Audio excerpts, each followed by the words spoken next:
In this article, I am describing a spiritual realization. It can be rather difficult and uneasy to read.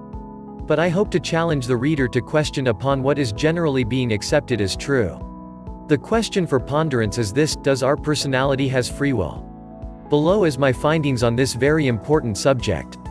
Reading it may change the way you understand yourself. Please proceed with caution. The thoughts in our mind come and go, we can't stop them, we can't will them. For example, can we stop how we feel? When we are feeling sad, can we stop the sadness instantaneously? The answer is an obvious no. Our sense of self gives us a sense of personal decision-making and action-taking ability.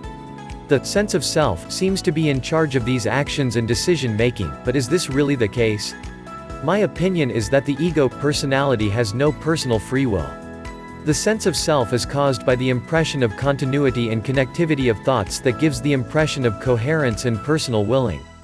In another word, the sense of self is the sequence of thoughts itself that is interspersed with the intelligence that make coherent meaning of this sequence of thoughts. This can be realized within deep meditation, when the arising of thoughts are clearly perceived. In such meditation, one will discover that there is really no observer of these thoughts. The subsequent thoughts that arise after the previous thought are the observation of their predecessors. All these are happening at lightning-fast rate, and therefore is perceptible only under deep clarity. My view is that only the soul, oversoul, source has free will, because it is the state that held the impulses and intentions, desire, purpose for the incarnated personality. But, ironically, part of the soul, oversoul, source itself may not have a sense of self. Sense of self, ego, personality, is only a part of the entire field of consciousness. The sense of self is not the doer, it is part of the being done. However, this realization does not imply that all in existence is fixed and static. In fact, the opposite is true.